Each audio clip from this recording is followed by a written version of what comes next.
One of the special objects in TrueSpace is called a standalone deformation object, in this case the pipe.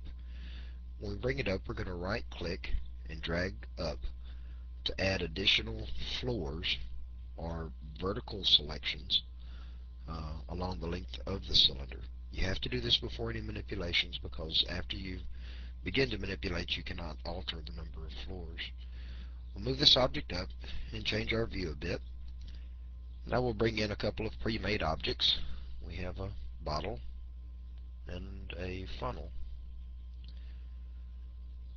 We'll set the funnel in place, and then we will select our deformation pipe, and using the scale tool we will scale the diameter to approximately that of the top of the funnel, and the height to go from the top of the funnel to the bottom of the bottle. The pop-up toolbar that comes with our deformation object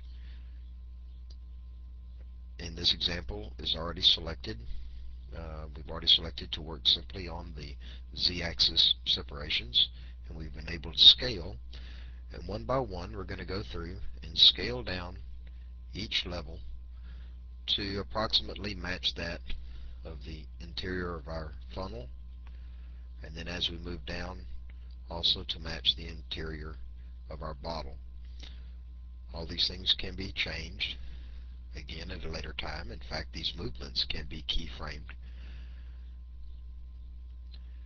We are manipulating strictly along the z-axis, but there are other ways to work on y and z-axis separation levels. It only takes a few moments to set this up. We've got it in place. That looks real good. Now let's bring in our old pal Groover. He's a good sport, and he'll go for this type of thing without too many complaints. We'll position Groover over the top of our funnel and go for about 85 frames. We will keyframe him to lower down to where he's inside the bottle, pretty much. And you'll notice that of course Groover's way too wide or too big to actually go down through the funnel, but that's what we're going to do. That's what we're going to take care of. Let's make a few final adjustments. And in order to, for clarity, we'll move the funnel down out of the way just a little bit, just for a moment. We'll select Groover, and then in the deformation group we will select Start Deforming by Standalone Deformation Object. We'll click on it with the glue bottle to select it,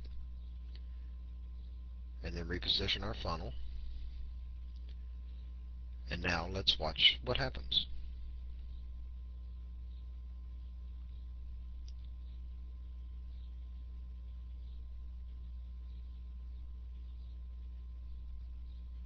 Keep in mind also that Groover is not a one-piece object, but is a hierarchy object glued up of many smaller parts.